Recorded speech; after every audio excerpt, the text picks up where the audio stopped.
All right, live at Levi's. Guy Haberman, Larry Krueger, YouTubing on the Ham page and the Larry Krueger page. So wherever you are, like the video, subscribe to the channel. We got a few things to dive into. I'm going to make sure that this is working, Larry. Krueger page, so wherever you Yep, are. it's working. So we're good. We're off and rolling. We're set. Niners are going to practice here in about an hour, actually exactly an hour. Yeah. And the big piece of news here from Levi's, from the field lounge. Did you look and see if the tarp is on the field today? No, I didn't. I would doubt it is. It's a beautiful day here today. Yeah. Yesterday, a little bit of rain. But the news today was Deebo's going to be on the practice field. It's good news. I mean, the Niners need Deebo. I mean, I think they can beat Detroit without Deebo, Guy, but I would much rather have Deebo. The numbers that I dug up on Deebo this week, 53-23 is the Niners record when Deebo plays, and they average 27 a game. 8-9 when he doesn't play, and they average 24 a game. So 53-23 is better than 8-9. Yeah. It sounds, I don't know, man. I think it almost reduces Deebo a little bit to say he's worth 3 points a game, because sometimes it feels like he's worth more. Yeah. But we should mention, we're brought to you on my channel, our channel, by Tito's Handmade Vodka. And on Larry's channel, Pig in a Pickle. Check them out, Emeryville, Corte Madera. They're open 7 days a week. Go get the brisket chili. Say hi to Damon and Mary. Tell them that Krug sent you, and Marin Auto Glass, as well as Underdog Fantasy. Thanks to them for sponsoring the Krug Show. here's what I know about Deebo. 35,000, by the way, last night. Congrats. 35,000. So very happy with that. No sleep. No sleep. No No, sleep for days off. No days off. No days Blue collar. off. Yeah. Here's what I know about Deebo. He's the biggest story in Detroit, too. Right? That's how important Deebo Samuel is, right? Yeah. Like if Aiden Hutchinson were banged up, the biggest story here would be Deebo, and the biggest story there would be Aiden Hutchinson. But Aiden Hutchinson's not banged up. Matt Laporta banged up, but as Steve Wilkes said today, he's like, if he's got a hyperextended knee or whatever, I can't tell from watching the I film. agree. When I watched it, I was He looked like, good. how, the young, if you're, I guess you're a certain age, you heal, but I thought he was maybe going to be out for like, I don't know, 4 to 6 weeks. And instead he played the next week, scored a touchdown. And to me, it doesn't even look like any different at all. All right, so tell me where you're at with Deebo, because I drove down here today preparing to be pessimistic. Mm-hmm. Sometimes it's my default, sometimes it's not, so I guess it's not my default. But I came down here thinking, all right, if Deebo Samuel's not on the practice field today, they got a serious problem. I think that would mean he was trending towards not playing. Do you think this means now that he's trending towards playing, or is that still up in the air in your mind? I mean, I can't even get them to tell me what the injury is. I know. I mean, I asked Kyle yesterday, he's like, his shoulder hurts. Is it a rotator cuff? Is it a tear? Is it a bruise? He said it's not a fracture. It didn't look like a dislocation for how he acted and how he moved, but it could be a partial dislocation. My guess is it's some kind of a, they were working on him from behind, so maybe it's like some kind of a partially torn rotator cuff. But it's the NFC Championship game. I heard John Lynch on the radio say that, they feel like his work to get ready is ramping up. They're going to try to have him do more today than he did yesterday. I think it all trends towards him playing. I mean, I think maybe last week was a precautionary thing where he maybe thought it was fractured, or maybe he thought there was some full dislocation. And maybe after they did this, they did all the work on it, they realized, okay, it wasn't that. So now I think it's really about a pain tolerance situation.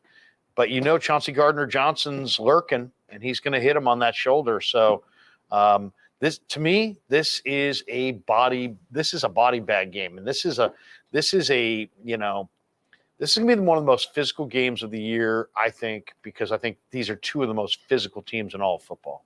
Dan Campbell said it this week, right? That we our thing on defense is we hit. Yeah. I think sometimes they're corners, and I think C.J. Gardner-Johnson tries to hit and thus sometimes doesn't tackle because he's trying to hit, which I think is an area that the Niners, I'm not going to say can expose, but I do think it plays into their hands well, that C.J. Gardner-Johnson's out there running around.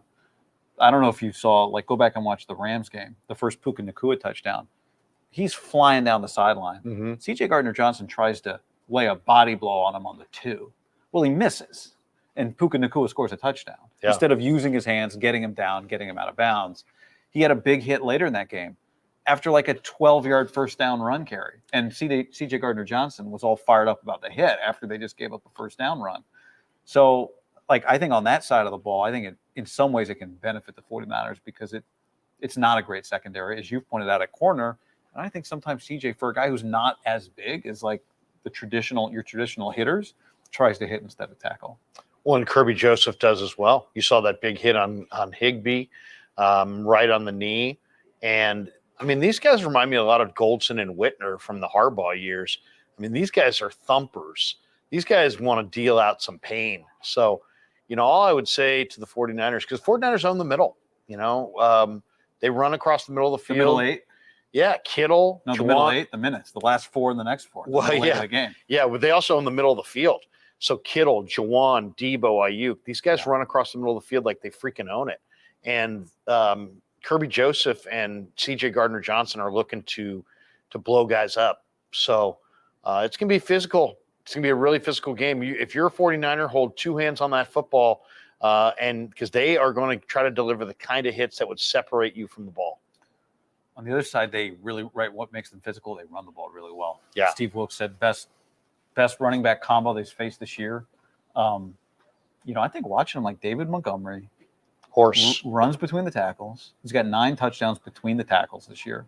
But Jahmyr Gibbs also kind of runs between the tackles now. He's not small. No, I said to John yesterday, I think I don't know if he's the closest thing to McCaffrey. I think you'd have to go like Kamara.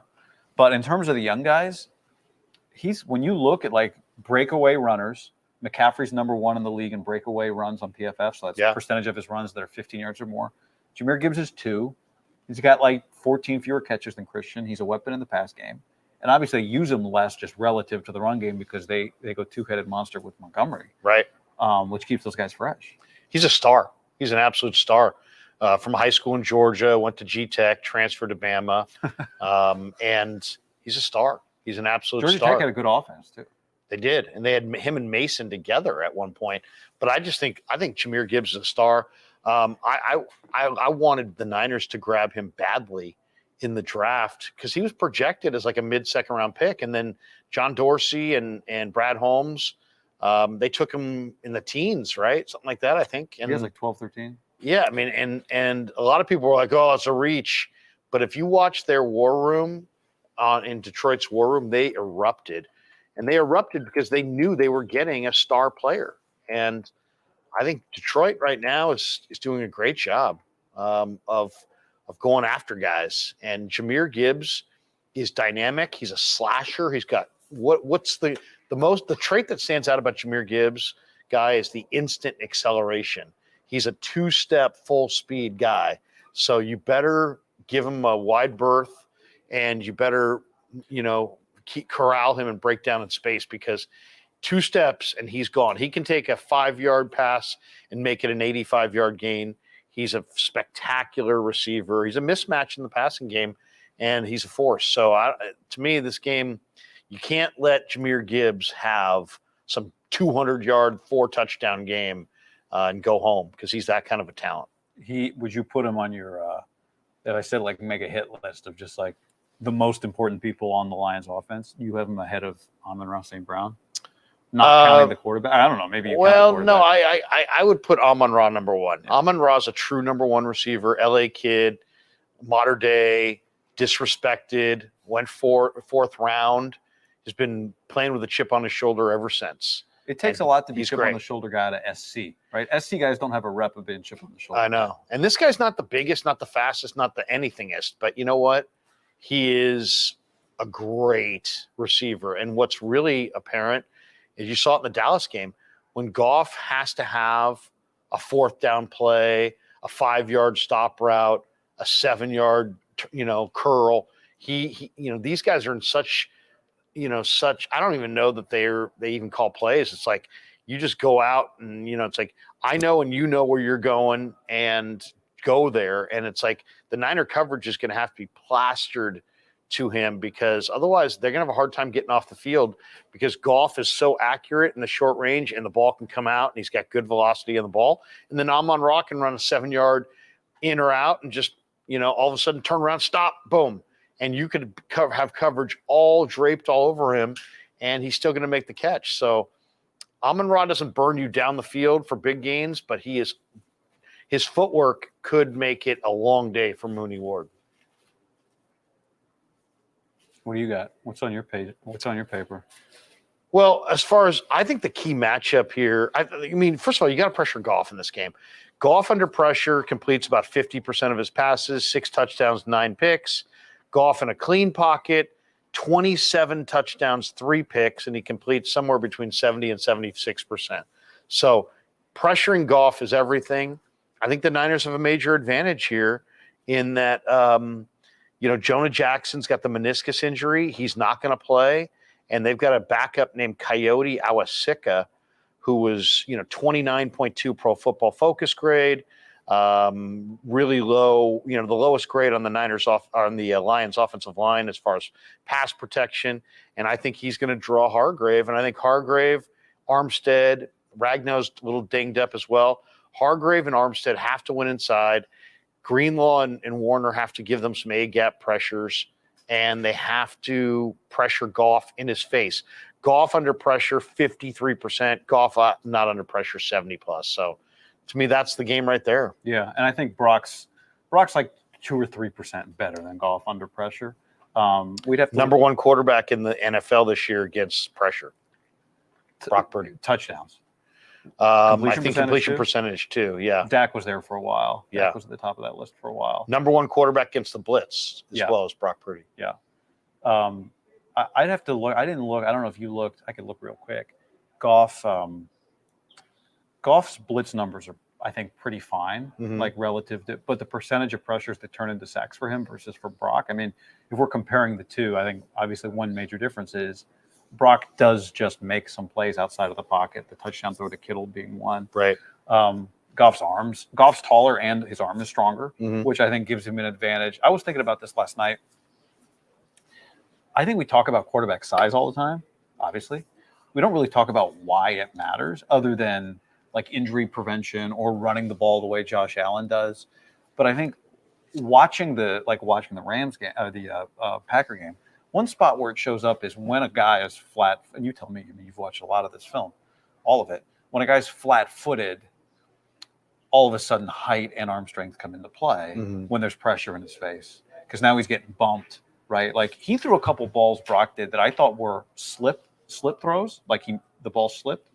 When watching kind of the end zone view, all 22, it looked more like to me he got bumped, and that's why the ball didn't come out exactly where he wanted. There was a Ayuk had to dive for a ball over the middle. He missed McCaffrey on a ball over the middle that I thought live were balls that slipped. And watching again were actually, I think, situations where, and he's made a lot of big throws while he's getting hit. Don't get me wrong. But sometimes he's flat-footed because the pocket collapses in his face. Now he's got a defender here, and now height and arm strength come into play. And I think Goff's arm kind of deteriorates in those spots as well, even though he's taller, and I think probably, would you agree, has a stronger arm? Oh, no doubt. Yeah. He is. He's got a strong arm. And Goff doesn't want to take hits. Goff wants to get rid of the ball. Yeah. So, and Goff doesn't have great lateral agility. So, to me, I would literally send A-gap pressure all day in his face and make him helter-skelter. Don't let him sit back there and get any kind of comfort, any kind of control, because he can dot you up all day with just perfect passes to Amon-Ra. Reynolds is super tough, the A&M former Ram receiver. I've watched him for years. He's super tough in the middle of the field. Laporta, one of the greatest receiving players ever. Coming out of as far as tight ends are concerned. I mean, Laporta was a star receiver in high school in Illinois. He's got like the Illinois state record as far as receptions. He's got the Iowa tight end record for receptions, like 150 something receptions. Laporta's a great route runner, great tempo, can alter his tempo. So he's a great receiver. And then Amon-Ra and Goff are in such lockstep that Goff, to me, is really, really dangerous if he gets into a rhythm as a short passer, and he can just sit there and go to a number of different guys. And And so you got to pressure him in his face. You have to make him move up in places he doesn't want to move. And you got to do it repeatedly because I think his conditioning is not great either. He's a 6'5" guy who's, I'm not saying he's out of shape, but he doesn't, running around is not his game. And if you make him run around all day, by the fourth quarter, he's just going to be cowering in the face of your pass rush. So to me, pressuring Goff with Hargrave and Armstead inside against Ragnow and Coyote Awasika is probably the game plan, and it's got to be the game plan if you're the Niners. They got to have pressure on Goff. Pressure on, I mean, we've talked about it all year. They got pressure, a little bit of pressure on Love, but they didn't sack him. Yeah. They got 6 hits total, 5 from Bosa, 1 from Kinlaw. Well, they got to do it this week. Otherwise, he'll carve him up. The numbers suggest that like that's the risk you're at this week because Goff is third in the NFL in the percentage of pressures that result in a sack. 13% of pressures result in a sack. Only Josh Allen and Patrick Mahomes avoided sacks in pressure situations better than Goff did. Yeah. So 13.2%. Brock is fifth at 14%. So they're close there. And Goff is number 1 in the NFL in time to throw, 3.01 seconds. Ball comes out of his hands. He's got a great O-line in front of him, no doubt. And Decker and Sewell are terrific at the tackle spots. Ragnow's an all-pro center, but he is banged up. But the guards are just guys. Graham Glasgow, former Michigan Wolverine, just a guy. Jonah Jackson was really having a great year. But you take him out of the mix and you put this Awasika in, who's a very young kind of developmental player. He's not ready for Hargrave and Armstead and a full dose of A-gap pressures. And I think that's the way you go. Now they'll be expecting it. So you may see, Montgomery on some play action where they fake it to him and then he just basically is another blocker right there in the A-gap. They're going to probably do that quite a bit, I would imagine. They also have Jason Kabinda from Penn State, who they don't use a ton, but he's a former Penn State linebacker who they converted to fullback. They also use Ferguson a little bit as a kind of a power back. So they're physical, and they Penei Sewell. I mean, you saw him in the Pac-12 guy. I mean, he's 6'6", he's 330, and he's their vocal leader. He was the first Oregon Duck in like 25 years to start right out of the chute as a freshman. He's Isaac Sopawaga's nephew, the former Niner defensive nose guard under Harbaugh, and he's just a monster. Sewell, and if they get a lead and it becomes a big, hey, let's run the ball in the second half, that will be bad news for the 49ers because Sewell's a dominating run blocker. Playing from behind has been bad news for the 49ers. It really has. Yeah. And maybe there's some gift in playing Aaron Jones last week. It gives you a little preparation and playing Jordan Love, like playing that. Because to me, Detroit is just a more experienced, better version of Green Bay on offense, right? Green Bay had all these different weapons you could throw to. These guys got all these different weapons that have like proven it at a really high level. Green Bay is kind of a projection. Like, this thing could turn into kind of Detroit on offense, I think, right? But the advantage in this game is that Green Bay, when Love dropped back to pass, you didn't know where he was going. Goff and Amon-Ra are in such lockstep. When Goff drops back to pass, you know where he's going. But can you stop it is the question, because they're so on the same page that it becomes like they can, like you've heard Steve Young say in his heyday, he could complete a pass to Jerry Rice in a dark stadium, because they just knew where each other was going to be.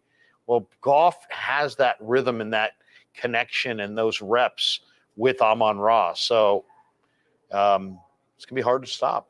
I do not get the impression it's Thursday. I don't know about you. It doesn't feel like J.R. Brown's about to start at safety based on what Steve Wilkes said today. I don't know. I took it the other way. I think he just doesn't want to give away the plan, and he knows that Logan Ryan was embarrassing last week against the run, and he's like, "Oh well, it's not just him, and everybody needs to get better." But yeah, Steve's no fool. I mean, I think you're going to see Jair Brown, to be honest. Over, I might now. It's funny, we're both sitting there in the same room and we have different takeaways, but Ryan's film was so bad against Aaron Jones, that now here comes Montgomery. Montgomery's 225. It's all about, I think Ryan played over Brown because Ryan, they know, will be in the right spot at the right time, and they don't know about Brown. But against a guy like Montgomery, he could be in the exact perfect spot every time, and Montgomery's going to run right through him like, wet tissue. So I expect Jair Brown to play. He also got, screened out on the 2-point, was it the 2-point conversion play to the right pylon to the tight end was like a broken play almost. Yeah. Logan Ryan but no, it wasn't a broken play. It was he got screened, right? He got rubbed. But I mean, the Niners didn't contest the catch touch the receiver. Broken defensive play. Yeah, it was kind of a busted play, as what I meant to say. Which is when you need an athlete. Yeah. Which is what Jair Brown is, right? Jair Brown hits like a linebacker. Now he might give up an 88-yard run because he may take the wrong run fit. But you heard Bosa yesterday say, on those crack tosses, they got to practice it because their run fits were disastrous. Yeah. I mean, they got too wide. Blame the linebackers today. What's that? We'll kind of blame the linebackers today. Yeah, and I can understand that, but it's like the real difference between the 49er run defense from when they were really good to now is they had Tart and Ward, and then they had Hufanga, and now they're leaning on Gibson and Logan Ryan. Ryan's a corner. Gibson's not a great run player, I think. I think he's basically a safety, deep center fielder who, if you overthrow the receiver or ball gets tipped, he's got great ball skills. So, he's got 35 career interceptions. But he's not a great cover guy in man-to-man. You saw that. He couldn't even keep his feet in the game. And he's not great against the run at filling the alley. So I think the Niners' problems on run D have a lot to do. I mean, I'm not going to sit here and blame Greenlaw and Warner. I'm going to, to me, it's Logan Ryan and Tayshaun Gibson. Give me another topic. What else you got? Well, I mean, I think it's interesting. It was an interesting thing on Dan Orlovsky on ESPN today talking about Brock Purdy, and everybody's pushing back on Ryan Clark because Ryan Clark said Brock Purdy doesn't make him anybody better, and he compared him to Mahomes and Allen and all this criticism. I actually think it's going to work in the Niners' favor because Brock Purdy's the kind of guy that if you doubt him, he hears it, he takes it to heart, it grinds on him, and he just has this chip on his shoulder. So I love it. Bring it on. Keep ripping Brock Purdy. But his point, and I thought the number that really was interesting, the hardest throw to make in the NFL is the throw outside the numbers. Because that really, you can't fake getting it out there because you got to get it out there. It's got to be on time, and it's got to be in a very, very relatively small window with zip. And to me, this is the pass that when some scouts will say, well, we like this guy, but he can't make all the throws. They're talking about this throw, the out from the wide hash across the field in the window. Can you stick it on the guy's hands with some velocity and elude the corner? Brock Purdy, number one quarterback in the NFL on throws outside the numbers. I mean, that's where. Meaning what? Like complete? Is he talking? He's talking about percentage? Complete. I'm sure he means completion percentage.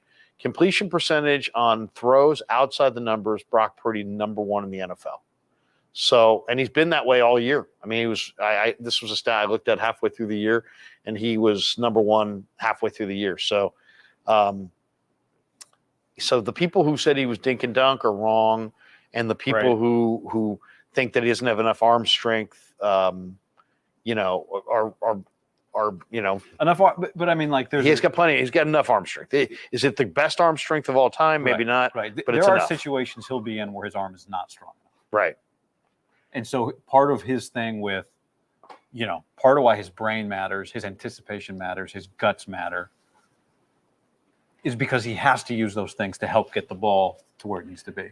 Right. He that's why he was so fried at Ray, is because Brock is great at the anticipatory throw, but he also has to throw with anticipation to get it in those windows because a young Kaepernick. I was watching the old Niners-Ravens Super Bowl, and there were a couple throws in the first half where the receiver got open, Kaepernick saw him open, and then just lasered it in there.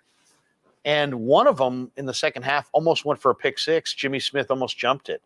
But that was because Cap couldn't throw with any anticipation at all. Yeah, waiting to see. Purdy's the opposite. Purdy doesn't have the Cap arm, but he does throw with anticipation, and he'll stick it in there. But you got to be if you're playing receiver for Brock Purdy, you have to be where he thinks you're going to be. So it's like it's the old saying: if we're both right, we're right. If we're both wrong, we're right. You can't be right and I can't, Right. We have to be on the same page. Yep. And that's why Brock was like, what are you doing? Because he needs his receivers to not deviate, to be on the same wavelength as him, because he's throwing to spots sometimes before the receiver even breaks. And so you've got to, and if you watch the way Ayuk runs his intermediate and anything across the middle, it's very precise. Like if you watch the Niners they'll run this like same pattern on the crosser. They don't run it at 12 yards and they don't run it at 9 yards. They run the thing at 11 yards. It's amazing how many times you'll see Purdy to Ayuk on some kind of cross, and it'll be like 11-yard gain. So, I mean, they're very precise in how they go about their passing game. And so these receivers can't deviate.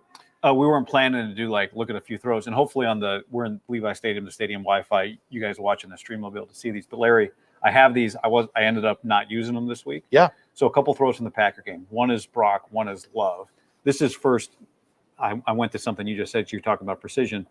This is kind of a forgotten throw, so to speak. He made the really gutsy throw to Jennings in the second half. Mm-hmm. He also made a really gutsy throw to Jennings. Kyle made it sound like he was an overthrow that Jennings bailed him out. The second one? The one that everybody talks about. What an amazing throw. Kyle made it sound like that was like an overthrown check down that JJ saved his rear on that. Okay, interesting. See, I took it as Kyle saying he should have checked it down there. Like the move would have been to check it down there. You saying he missed the throw completely? I thought that's kind of what he referenced there, but maybe not. Maybe let not. Me see. I don't know if I have that throw, so we could look at the L22. This is a different throw. This is the first half. Let's see here it's going to be a little choppy here on this Wi-Fi. It's not supposed to be in slow motion, which is how it looks to us. Maybe it looks normal to you, and maybe it'll load properly. Let's try it again here. Nah, it doesn't want to do it. He throws this to Jennings. Where's Jennings? Jennings is here on the bottom. Yeah, it's just not. I think we got a little Wi-Fi issue here, but let me see if this Jordan Love throw will work. I'm away from my Ethernet. Taking my Ethernet cable away is like taking a 7-year-old's iPad over. I don't function well. But we do have over 700 people in the room, which is always nice. Yeah, and this is in my room. I don't know what's in your room. Yeah, it's choppy, so that won't work. But I'm downloading maybe at a later date. But anyway, I think what I was trying to show is there's so many examples. Go look at the Kittle touchdown, right? Mm-hmm. Where does he release the ball? Where is George when Brock releases that ball? He's on the 10, 11 yard line, and it's not a straight line throw. But I would say back to the Orlovsky point, and the throw I wanted to show you from Love was Love makes an outside the number throw that's a flat-footed kind of sidearm 38-yard throw. And I think that seeing those types of throws is why there was so much Brock Love comparison coming out of it. Because the ultimate question since the Niners played the Chiefs in the Super Bowl was, does Kyle Shanahan need a quarterback that can do more than just what Kyle tells him to do, right? Andy Reid is one of the great offensive minds and one of the great coaches in our era of watching football. He didn't win a Super Bowl till he got one of the greatest quarterbacks of all time as his quarterback, right? He can call the play, but then you go out there and as Kyle Shanahan said today, then you got to play. Right. And, I think one of the takeaways from that Chiefs-Niners Super Bowl was ultimately Andy could call whatever he wanted to call.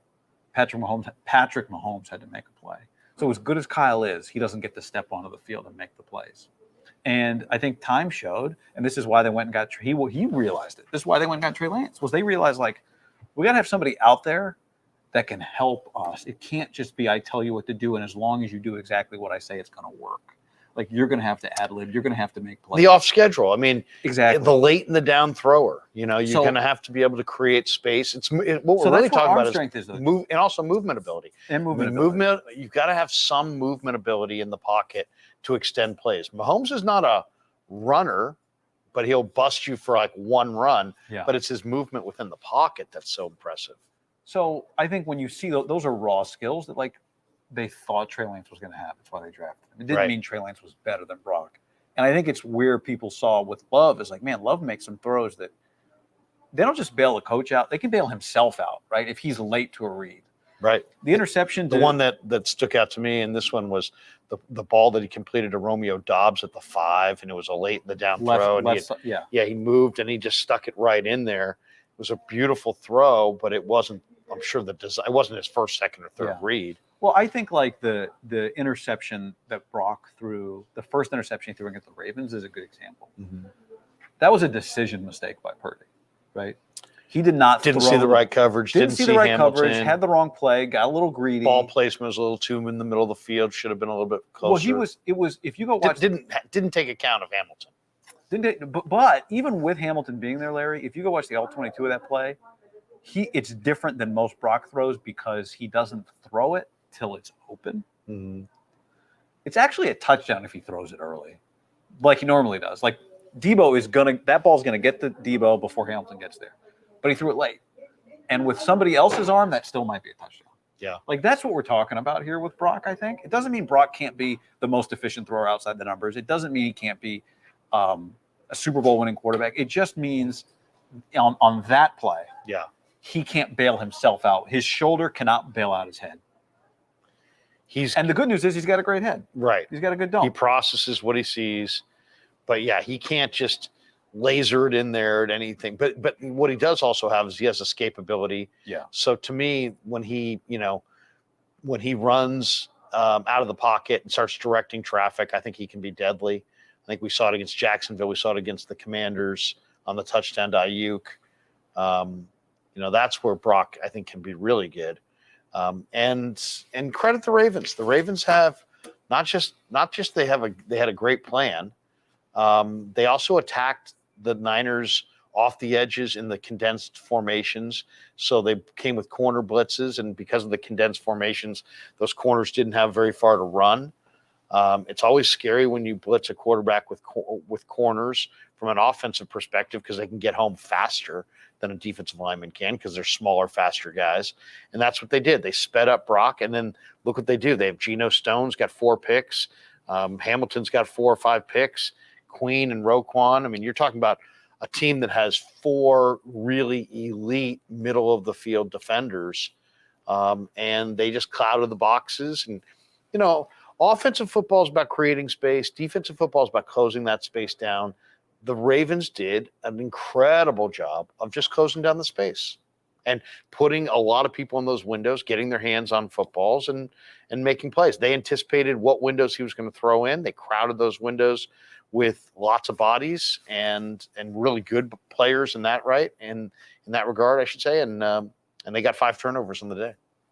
You told me Larry, who I didn't know this until I was maybe reading the comments last time I was on with you.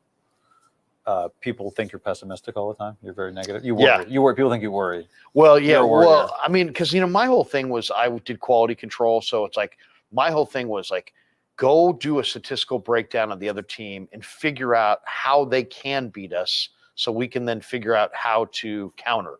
So a lot of times I'm looking for how is Green Bay going to beat the Niners? How is Detroit going to beat the Niners?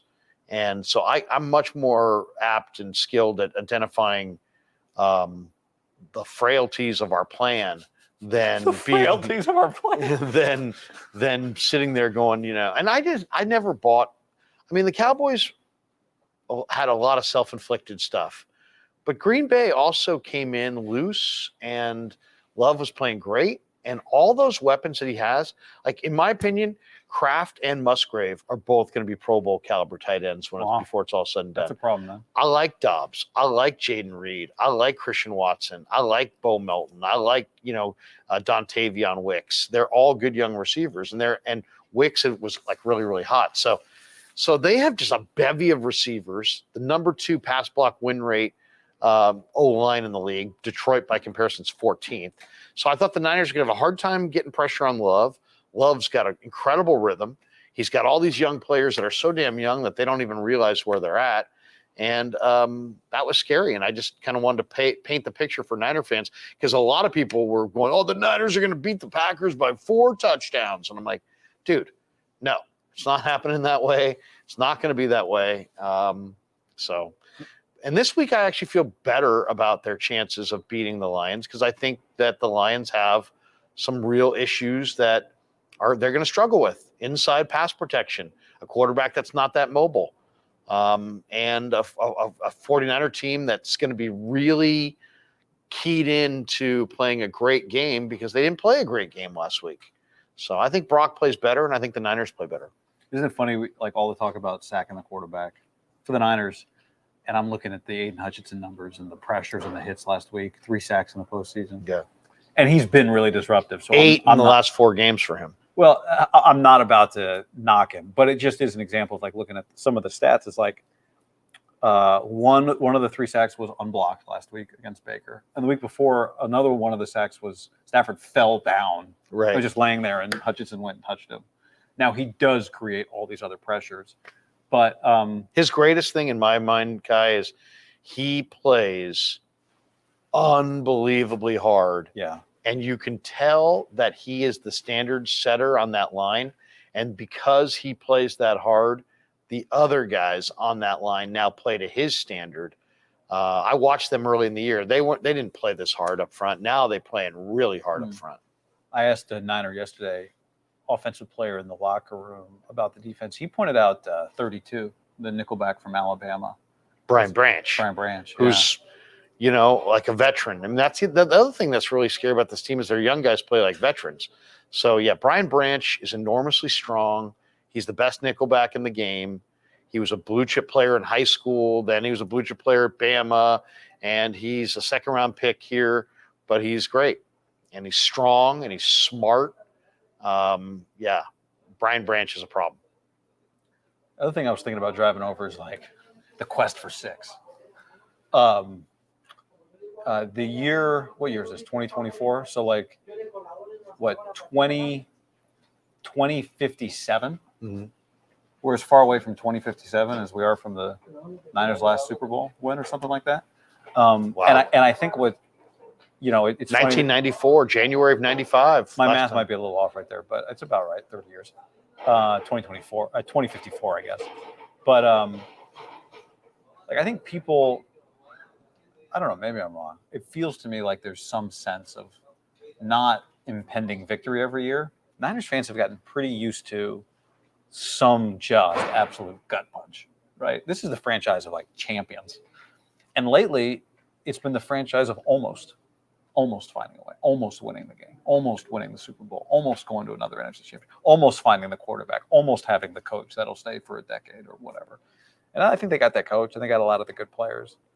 But we've seen, I don't know, 10x heartbreaking losses for this franchise in the last several years versus obviously 0 teams that have won the championship. I mean, it's pretty stunning when you think about how many times this team has been close.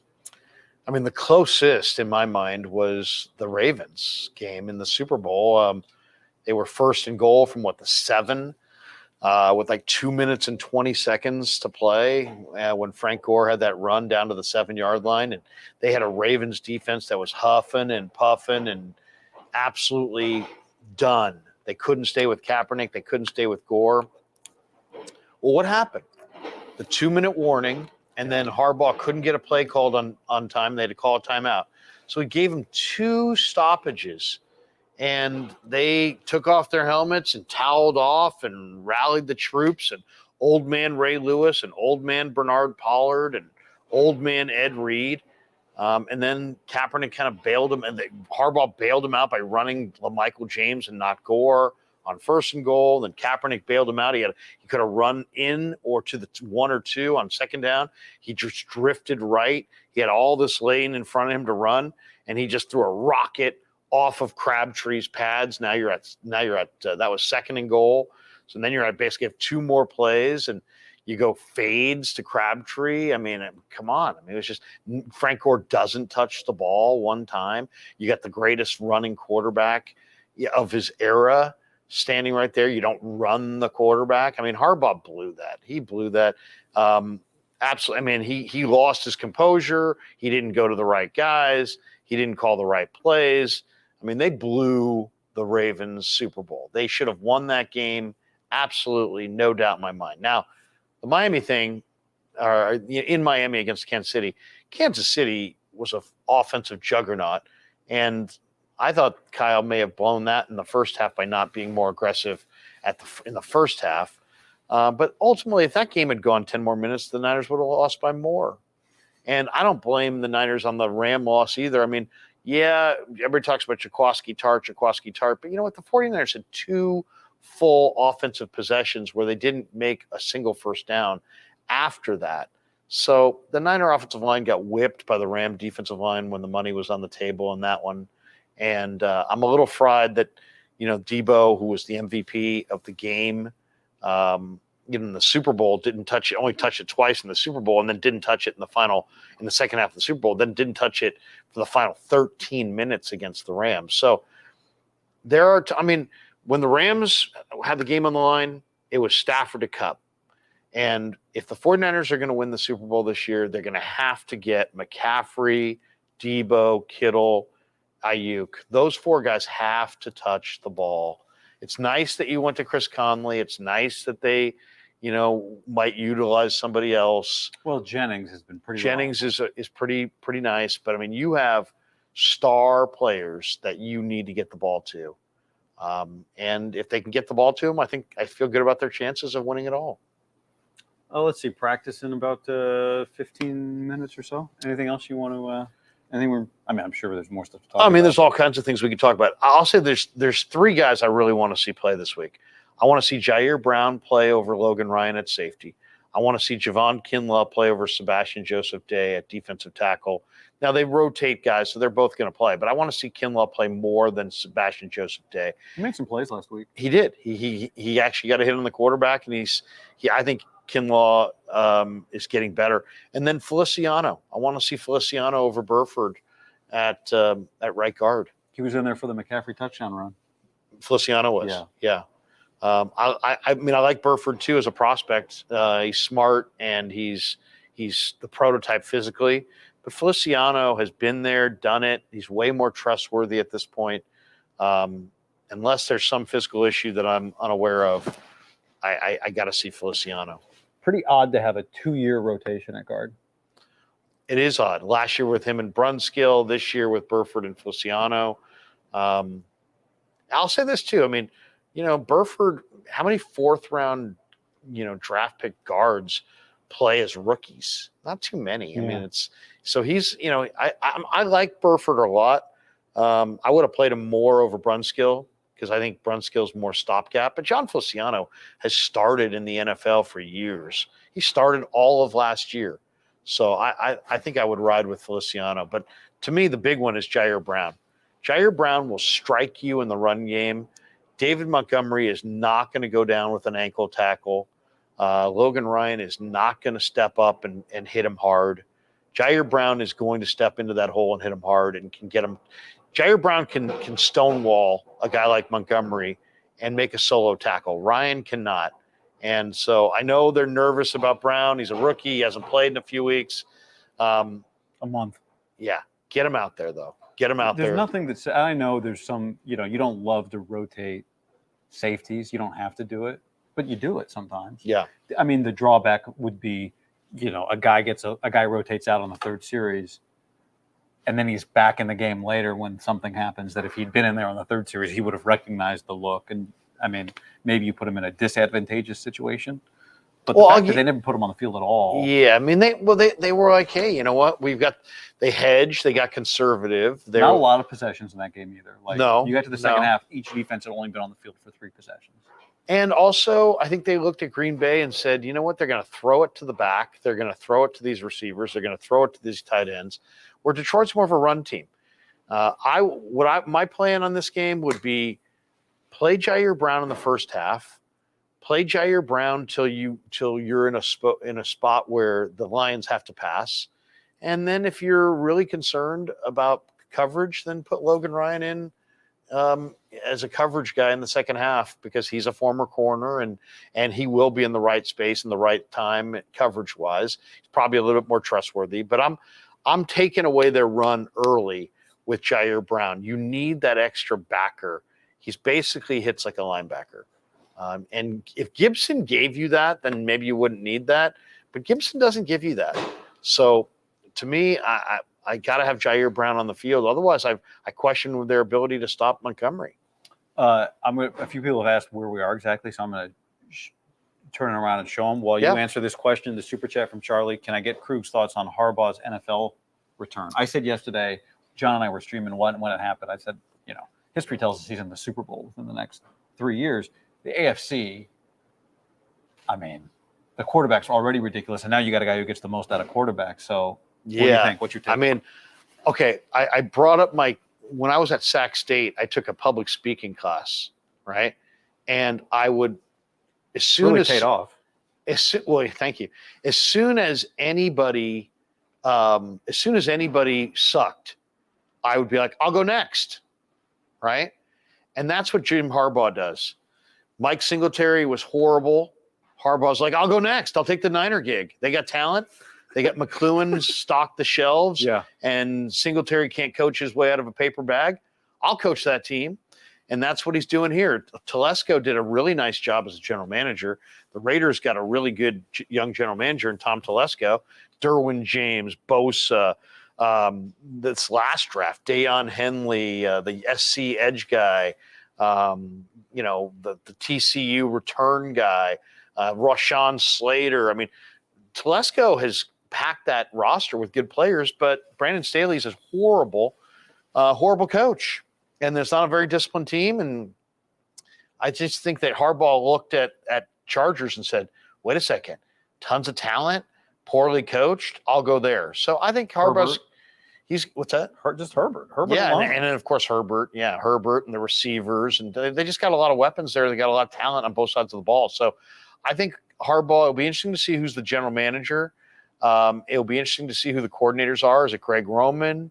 It sounds like Vic Fangio is not going to join Harbaugh. He's going to go to Philly. It sounds like he's bringing his guy from Michigan. Oh, he's going to bring his guy from Michigan. But I mean, Harbaugh. I was surprised he stayed 9 years with the Chargers because he's kind of a 4-year and go guy. But I think he's going to do really well. I think the Chargers are going to become one of the powers in the AFC. And I think the Chargers within a 3 to 5 year window, maybe even as soon as next year, he's going to turn that thing around. He's going to give them toughness. He's going to create structure. They badly need it. If they have a good draft, they could be in the Super Bowl next year. I think it's a 2-year deal. Probably, I would say next year they become a little bit more of a force. The year after, they're in the Super Bowl. So I like Jim Harbaugh. And then, who knows? At some point, they'll probably get tired of him, and he'll be time for him to go again. But there's no doubt in my mind. He made the Toreros something. He turned Stanford around. He made the Niners something. He went to Michigan and won the national championship. The guy can flat out coach. And he always gets great coaches to join his staffs. Yeah. Brad Seeley was their special team coach here. He's terrific. Ed Donatel. And some of the coaches he had here were absolutely outstanding. So Tom Sula is the D-line coach. His Stanford staff proved to be very good, too. Yeah. I mean, good coaches want to coach under Jim Harbaugh. And his strength and conditioning coaches have been very good. Yeah. Yeah. And they all Stanford turned with his strength and conditioning coach. And Harbaugh is just maniacal about winning. So he's going to do everything in his power to win. They already have great talent. I think it'll be a phenomenal deal for Herbert. I think it'll take some pressure off Herbert. Yeah. And make them play, less pressure on the quarterback, but they already have some weapons. So yeah, I like the Chargers. I would say, the Chargers are the team to watch in the AFC because of Jimmy. All right, that's that. Off to practice. Go Niners. Fun little combo stream here, Larry. Yeah, good idea. Seriously, love another Krueger idea production. So it was fun. And anything you got to say? No, thanks to Pig and a Pickle. Thanks to Marin Auto Glass. Thanks to Underdog Fantasy, and we'll be in Vegas if the Niners win on Sunday. We're going to be in Vegas all next week, producing tons of content, trying to get 1 million views in a week. And we're going to do it. Have a lot of fun doing it. Kev's going to be along. We're going to road trip it. It's going to be awesome. Awesome. All right. One bed or two? It's going to be a 1 bed for me, maybe a cot, maybe a roll-in cot for Kev. For Kev's first Super Bowl. All right, everybody. Thanks for jumping in both channels. Hit that like on your way out the door. We appreciate it. We'll talk to you soon. Later.